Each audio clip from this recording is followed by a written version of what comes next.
মাছে ভাতে বাঙালি নেই কোনো জুড়ি, খেতে আমরা ভালোবাসি কাতলার মুড়ি। মনে রাখবেন, রুই না কাতলা।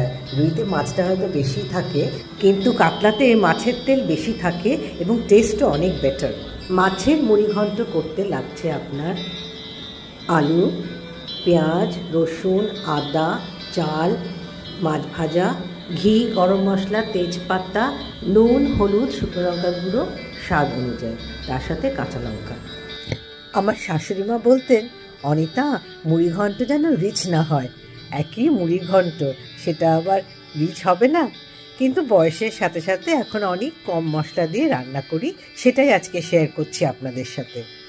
এবার পরপর আলুটা ভেজে নিলাম, তারপরে গোবিন্দভোগ চাল আর মাছের মাথা তো আগেই ভেজে নিয়েছি। তারপর কড়াইতে তেল, ঘি দিতে চাইলে ঘি, নাহলে শুধু তেলে গরম মশলা, তেজপাতা ফোড়ন দিয়ে পেঁয়াজ কুচি ফোড়ন দিয়ে দিলাম।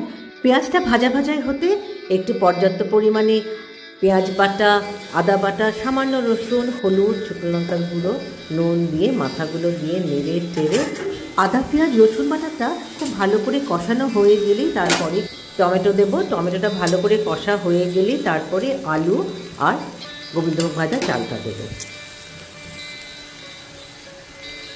সব মশলা ভালো করে কষানো হয়ে গেলে গরম জল ঢেলে দিলাম।